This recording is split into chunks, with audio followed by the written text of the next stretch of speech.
नमस्कार, बड़ी बहस में आप सभी का स्वागत है। आपके साथ मैं हूं अपर्णा मौजम। पंचायत चुनाव में वोटों की गिनती हो रही है।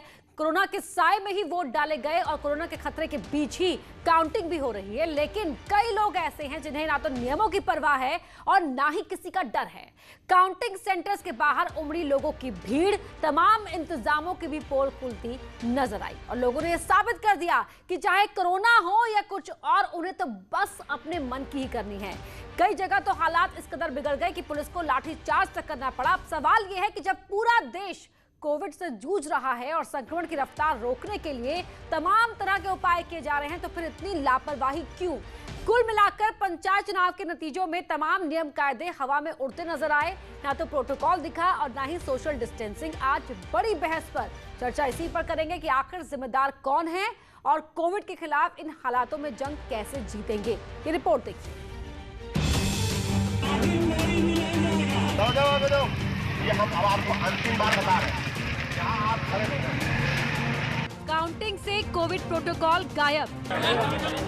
प्रदेश के सभी जिलाधिकारी और कप्तानों को उत्तर प्रदेश के मुख्यमंत्री श्री योगी आदित्यनाथ जी ने स्पष्ट निर्देश दिया है कि पंचायत चुनाव के मतगणना के दौरान कोविड के प्रोटोकॉल का पालन हो, सोशल डिस्टेंसिंग का पालन हो, मास्क लोग लगाएं, उनका टेम्परेचर लिया जाए और मतगणना स्थल पर प्रत्याशी और एजेंट के अलावा कोई और न रुकने पाए। सब सरकार भरोसे, आपकी जिम्मेदारी क्या? आश्चर्य होता है कि सुप्रीम कोर्ट को भी योगी सरकार धोखा दे रही है और धोखा इसलिए दे रही है कि आज उत्तर प्रदेश में सुप्रीम कोर्ट के आदेश पर मतगणना हो रही है। सुप्रीम कोर्ट ने स्पष्ट कहा था कि सोशल डिस्टेंसिंग का पालन होना चाहिए। थर्मल स्कैनिंग के आधार पर मतगणना कराना, आरटीपीसीआर की जांच की व्यवस्था न करना अपने आप में सवाल होता है। जिस तरह की तस्वीरें आ रही, आखिर योगी सरकार सुप्रीम कोर्ट को भी धोखा दे रही है। ऐसे बनेगी गांव की सेहतमंद सरकार। मुझे लगता है उत्तर प्रदेश सरकार की आत्मा मर चुकी है। उत्तर प्रदेश सरकार निर्दयी हो चुकी है। उसको जनता से कोई लेना देना नहीं है, जनता की जिंदगी से कोई मतलब नहीं है। यहाँ पर कोरोना काल फैला हुआ है। आपने जबरदस्ती यहाँ पंचायती चुनाव करा दिए। पंचायती चुनाव में शिक्षक संघ कह रहा है कि कम से कम 700 शिक्षकों की मौतें हो गई। सोचिए आप। और अब चूंकि आपको मतगणना नहीं करवानी चाहिए थी तो मतगणना आपने करवा दी। सुप्रीम कोर्ट ने बोला था कि यहाँ पे कोविड प्रोटोकॉल मेंटेन करना चाहिए, लेकिन सरकार मेंटेन नहीं कर पाई। हर जिले पे बूथ पे हजारों की संख्या में भीड़ है। अब बताइए, ये कोरोना की भीड़, ये भीड़ अपने गांव गांव कोरोना लेके जाएगी। गांव गांव में कोरोना के संक्रमण होंगे। इसकी क्या जिम्मेदारी सरकार लेगी? आज बड़ी बहस इसी पर।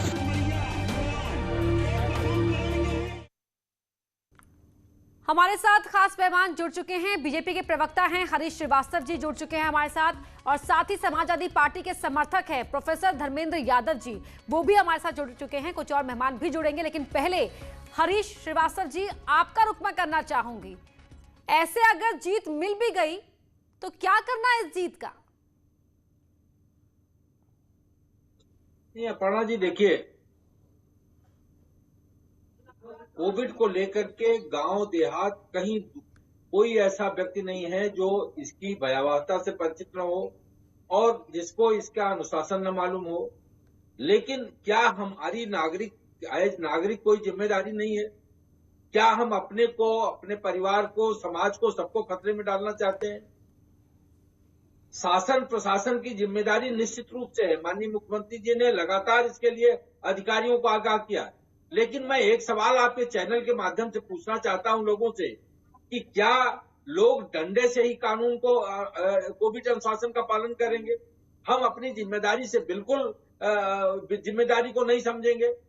ये एक निश्चित रूप से चिंता देने वाली बात है कि जिस तरह से मतगणना केंद्रों पर लोग कोविड के अनुशासन का खुलेआम उल्लंघन कर रहे हैं, ये सबके लिए चिंता का सबब है।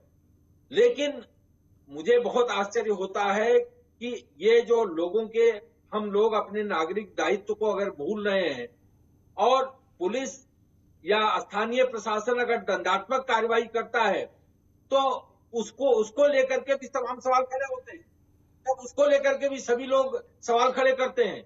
लेकिन लगातार जब स्थानीय प्रशासन के लोगों को चेतावनी दे रहे हैं, सबको ये मालूम है कि कोविड का संक्रमण जिस तरह से भयावह रूप से बढ़ा हुआ है, अगर हम सब लोग उस अनुशासन का पालन नहीं करेंगे, लेकिन हरीश जी, वही तो बात हो रही है ना कि सब लोग, यहां तो कोई भी इस प्रोटोकॉल का पालन करता हुआ दिखाई नहीं दे रहा था, चाहे किसी भी पक्ष का हो, किसी भी पार्टी का हो। और यही सवाल धर्मेंद्र जी आपसे भी है मेरा, सभी की जिम्मेदारी थी ना।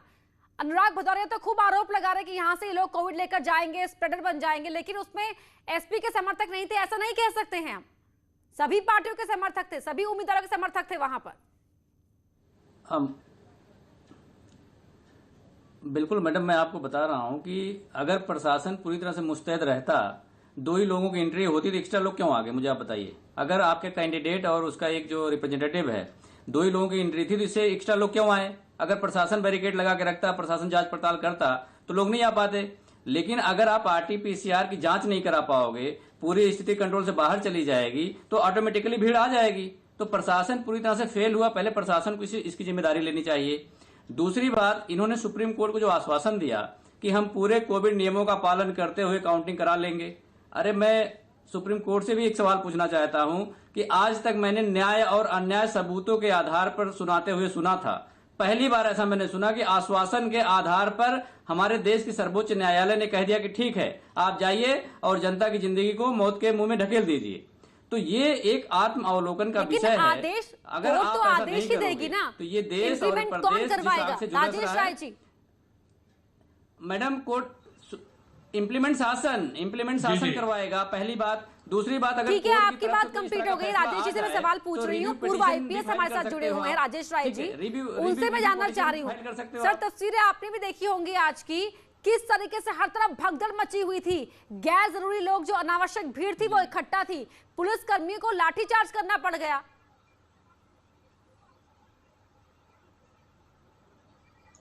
नहीं, आप बिल्कुल सही कह रही हैं अपर्णा जी। और मैं ये जो दृश्य है, ये मैं बंगाल से लेकर के, आसाम से लेकर के, तमिलनाडु से लेके, केरला से लेके, पुद्दुचेरी से लेके हर जगह देख रहा हूँ इस दृश्य को।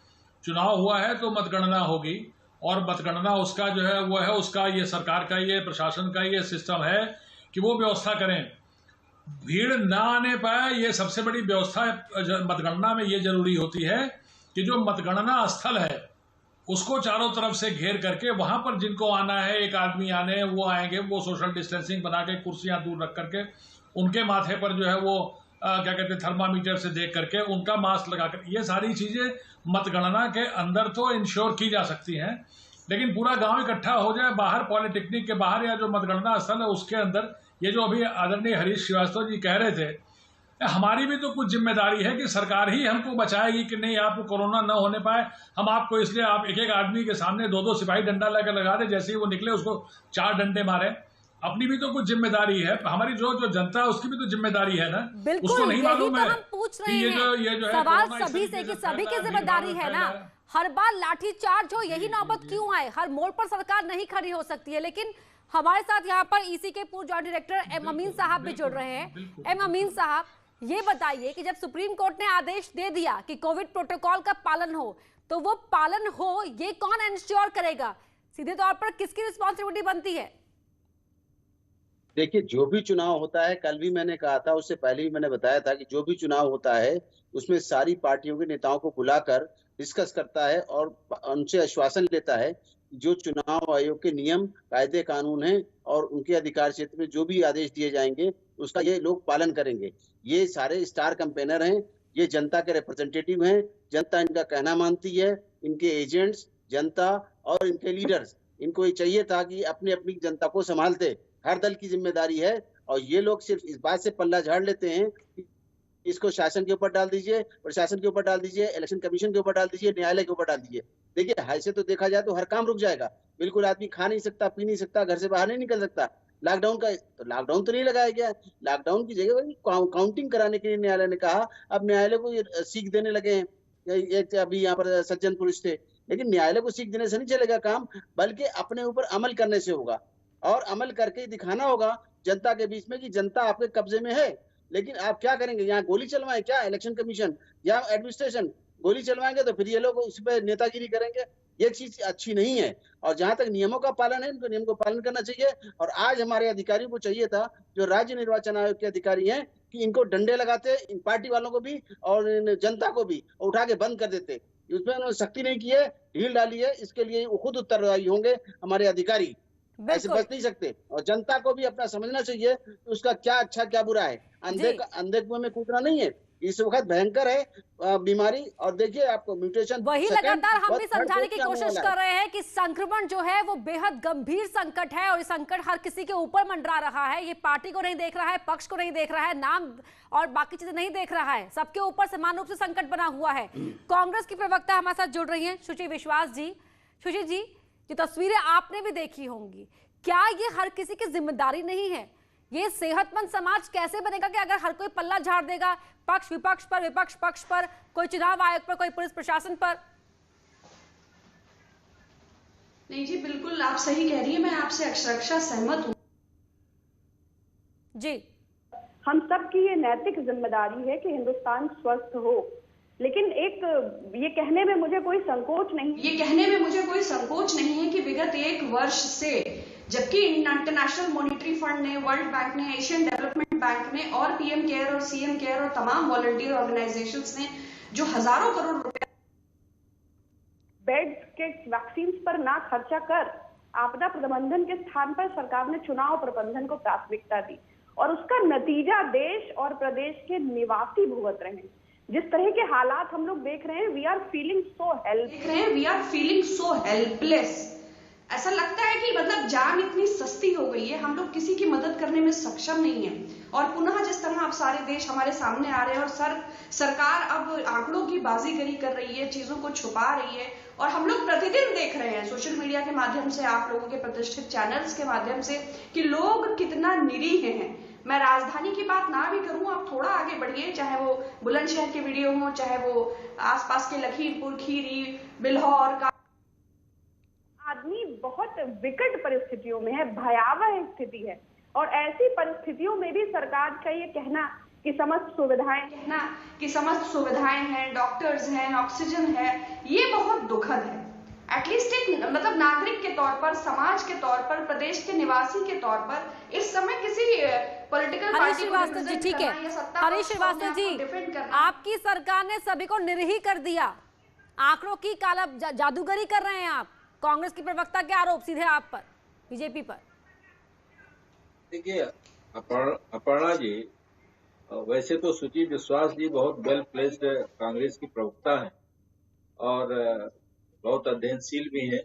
उनको ये भी मालूम है कि पूरी दुनिया, अमेरिका जैसी कंट्री, ब्रिटेन जैसी कंट्री, इटली जैसी कंट्री, जहां की स्वास्थ्य का इंफ्रास्ट्रक्चर बहुत भारत के मुकाबले बहुत मजबूत था, अमेरिका जैसी विकसित राष्ट्र में और भारत की 1/4 आबादी के देश में कम से कम 5.5 लाख कोरोना से लोगों की जानें गईं। मेरा ये कहना है कि कांग्रेस के लोग कब आखिर सकारात्मक दृष्टि रखेंगे। भारत में जिस तरह से कोरोना को कंटेन करने का सरकार ने प्रयास किया, कभी कांग्रेस की अगर सकारात्मक दृष्टि होती तो ये कहती, निश्चित रूप से जो इक्का दुक्का जो इस तरह की घटनाएं आती हैं वो दुखद है, पीड़ादायी है, उसको लेकर के सरकार की भी चिंता है और पूरी व्यवस्था की चिंता है। लेकिन सारे सरकार के प्रयास को खारिज कर देना और सरकार की आलोचना करना, मुझे लगता है ये कांग्रेस का धर्म नहीं होना चाहिए। अगर वैश्विक परिस्थिति में कोरोना के इस महासंकट को देखा जाता और जो जिस तरह की आबादी का देश है, जो आबादी का घनत्व है और जिस तरह से लोग उपचारित होकर के अपने घरों को सकुशल पहुंचे हैं, उन सब को अगर दृष्टिगत रखते अगर शुचि जी अगर बात करती तो मुझे लगता है कि इस तरह का क्रूर व्याख्या वो भाजपा सरकार के प्रति न करती। उनकी जो टिप्पणी है वो उनके लीडरशिप ये तो आरोप प्रत्यारोप तो चलते ही रहते हैं, टिप्पणियां तो होती ही रहती हैं। आप तमाम जो पार्टीज के नेता हैं वो एक दूसरे के साथ लगता है टिप्पणी पर ही बात करते हैं। तो निश्चित रूप से वो उनको समझ में आता होगा कि सरकार जो कर रही है लौटूंगी सर आपके पास, अधिकतम कर रही है और अधिकतम करने का प्रयास कर रही है। ठीक है अमीन साहब, जहां पर लोग मास्क तो लगाते हैं लेकिन कभी दाढ़ी पर, कभी उसे लटका कर रखते हैं या कभी मास्क लगाकर थूक देते हैं, यहां तक समझाना पड़ता है कि भाई मास्क का असली मकसद क्या है। क्या ऐसी परिस्थितियों में, इतने गंभीर संकट के बीच ये चुनाव की गिनती करवाना, चुनाव करवाना, गिनती करवाना, क्या कहीं ना कहीं मिसकैलकुलेट किया गया पूरे हालात को? नहीं, देखिए जहां तक सवाल वैश्विक महामारी का है और प्रोटोकॉल का, इससे पहले भी प्रोटोकॉल लोगों ने लागू किया, लॉकडाउन भी हुआ, लेकिन अब क्या है कि जब ये इलेक्शन हुए हैं तो अभी सारी इलेक्शन की जिम्मेदारी है कि देखिए, गृह मंत्रालय ने भी अपने आदेश जारी किए हैं, स्वास्थ्य मंत्रालय ने आदेश जारी किए हैं, और आप लोग जो मीडिया के लोग हैं खुलकर पूरी बातें बता रहे हैं, डॉक्टरों की राय ले रहे हैं, लेकिन ये जनता अंधी हो चुकी है।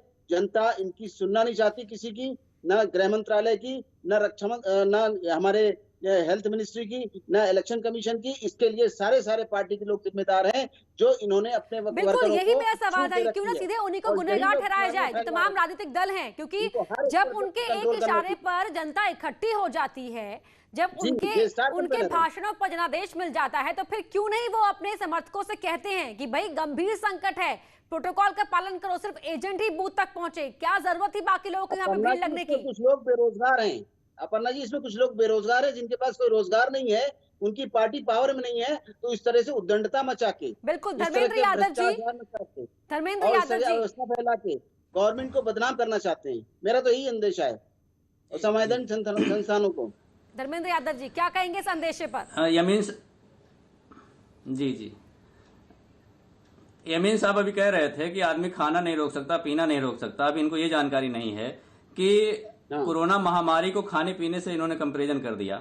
चुनाव आयोग ने अपनी शक्ति को देखा कि चुनाव प्रचार में कैसे धज्जियां उड़ाई गई, चाहे वो देश के प्रधानमंत्री हो, चाहे देश के गृह मंत्री हो, फिर पंचायत चुनाव में कैसे धज्जियां उड़ाई गई। इनको जब पता है कि धज्जियां उड़ रही हैं, हमारे बस की नहीं, हम नहीं संभाल पाएंगे, तो क्या जरूरी था कि जनता को कोरोना की आग में ढकेल देना? मान लो कोई आदमी एक बस में बैठ के जा रहा है, अब बस ड्राइवर बस नहीं चला पा रहा है, तो वहां पे जनता की जिम्मेदारी सारी तय हो जाएगी। जो स्टीयरिंग पे बैठा है उसकी क्या जिम्मेदारी है? अगर सरकार स्टीयरिंग पे है तो पूरे बस को गड्ढे में गिरा देगी।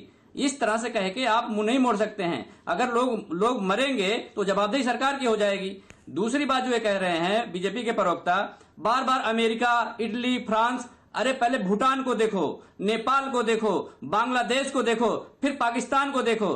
प्रति 10 लाख पर जो संक्रमण है और मृत्यु दर है भारत की, उससे ज्यादा बुरे हालात हैं। तो आप इस बात को ये मत कहिए कि जनसंख्या घनत्व ज्यादा है। अरे बोलिए, आप फेल हैं, आप नाकाम, आप किसी काम के हैं नहीं। आप जनता से कोई सरोकार रखना ही नहीं चाहते हैं। बस आपको कहना है कि विपक्ष आलोचना कर रहा है। अरे विपक्ष आपका ऑक्सीजन प्लांट लगा देगा, विपक्ष जाके वहां पे आरटीपीसीआर चेक करेगा। प्रशासन क्या कर रहा है फिर वहां पे? जब 2 लोगों की थी तो बाकी लोग घुसे कैसे? तोड़ रहे थे, चाहे फिर वो कोई भी हो। आपने धर्मेंद्र यादव जी उन सबको क्लीन चिट दे दी। आपने कहा कि भाई एट फॉल्ट कितने कार्रवाई हुई? मैडम आप मुझे बताइए, पूरी भीड़ को क्लीन चिट दे दी आपने। अपर्णा जी बंगाल चुनाव से धर्मेंद्र जी ने कभी अखिलेश यादव जी से कितने पूछा? अधिकारी पर कार्रवाई हुई? आप मुझे संख्या बता दीजिए। इन्होंने आजम खान से पूछा? एक संख्या बता दीजिए। हरीश जी आप बता दीजिए कि कितने अधिकारी पे कार्रवाई हुई, कितने अधिकारी पे कार्रवाई हुई। अधिकारी को पावर है, जो पॉलिटिकल पार्टियां हैं उनके कार्यकर्ता नियम तोड़ रहे हैं, कार्रवाई करे। कार्रवाई क्यों नहीं कर रही है? आप मुझे बताइए कि क्या आपने कभी अखिलेश जी से पूछा, कभी आपने आजम खान साहब से पूछा जो कोविड को लेकर के पूरे देश में भ्रम फैला रहे थे? कभी उनसे भी आपने सवाल किया क्या? आप जो इस तरह की बात कर रहे हैं, पहले तो आप अपने नेताओं से पूछ लेते हैं जो कोविड को लेकर के इतनी हल्की बातें करके पूरे प्रदेश को भ्रमित करने का प्रयास कर रहे थे। आप मुझे बताइए 133 करोड़ लोगों में कितने लोग राहत दे दिया? आजम खान जी का नाम लेते हो आप तुरंत अपनी हमने तो करोड़ों लोगों को राहत दिया, करोड़ों लोगों को राहत दिया धर्मेंद्र जी, करोड़ों लोगों को राहत दिया। मैंने कहा कि ये बातें वैक्सीन आपने कालाबाजारी कर ली, पूरे देश को विदेश में भेज दिया, पूरे देश को राहत दे रहे हैं। जब आप जिसको रोक सकते हैं। ठीक है देखिए पूरे प्रदेश में कंप्लीट। धर्मेंद्र यादव जी, ये तो जिस पार्टी का आप समर्थन करते हैं ना, उसके तमाम नेताओं के प्रवक्ताओं की प्रथा सी बन गई है कि सवालों की झड़ी लगा दो, फिर इस्तेमाल कर दो, लेकिन सवाल का जवाब मत सुनो। धर्मेंद्र यादव जी और हरीश जी, आप दोनों ही शांत हो जाइए। राजेश राय जी, एक और सवाल, कोविड प्रोटोकॉल का पालन हो ये एंश्योर करने के लिए कहा गया। दूसरा, वीकेंड लॉकडाउन भी था, इतने लोगों की भीड़ इकट्ठा होने की इजाजत कैसे मिल गई? कैसे वहां पर लोग इकट्ठा हो गए? किसका फेलियर था ये? कर्फ्यू लगा हुआ है, धारा 144 लगा हुआ है, पता नहीं कौन से। आप ये देखिए, मैं जो शुरू में कह रहा था, मैं वही बात ये कहूंगा कि एक बार तो ये बताइए ना, ये ठीक है प्रशासन, ये प्रशासन की जिम्मेदारी है कि जो है वो लोग प्रोटोकॉल का पालन करें, लोग भीड़ न लगाएं, सोशल डिस्टेंसिंग रखें, मास्क लगाएं, ये सब जिम्मेदारी है। लेकिन मेरा ये कहना है कि अगर हमने ये तय कर रखा है, आज हम अपने घर में बैठे, वो अपने घर से हम बाहर नहीं निकल रहे हैं, हम डरे हुए हैं, हम सब लोग भयभीत हैं।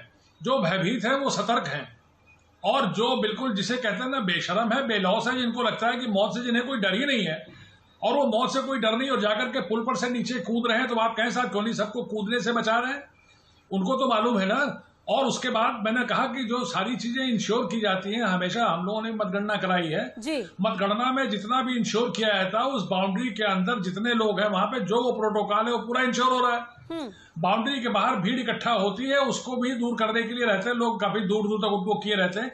लेकिन अगर आप पूरा गांव इकट्ठा हो गया वहां देखने के लिए तो सबको कहाँ डंडा मार के भगाएंगे। अभी जो है वो एक जगह पे किसी डिस्ट्रिक्ट मजिस्ट्रेट ने 10 बजे तक की परमिशन दी रखी थी, 11 बजे तक 12 बजे तक उनका साइज निकल रहा था और 12 बजे रात तक चल रहा है। डीएम ने जाके सख्ती की, थोड़ा उन्होंने जो व्यवहार किया वो ठीक नहीं था, उचित नहीं था। वो दरोगा करते तो चाहे चल जाता, लेकिन डीएम का स्तर ठीक नहीं था। लेकिन उन्होंने तो उसको इंश्योर करना चाहा ना कि जो आदेश है उसका पालन करें, सख्ती की, तो वो सस्पेंड हो गए। तो मेरा कहने का मतलब अपनी जिम्मेदारी हम नहीं निभाएंगे, तो कैसे करें, लेकिन ये अपनी जिम्मेदारी भी है और हमें खुद को पढ़ना भी होगा, परखना भी होगा और अपनी जिम्मेदारी को देखना भी होगा कि हम कहाँ उसका निर्वहन कर पा रहे हैं, कहाँ नहीं कर पा रहे हैं। आप सभी हमारे साथ बने रहिए, हम यहाँ पर एक छोटे से ब्रेक ले रुक रहे हैं, वापस लौटते हैं इस बड़ी बहस पर।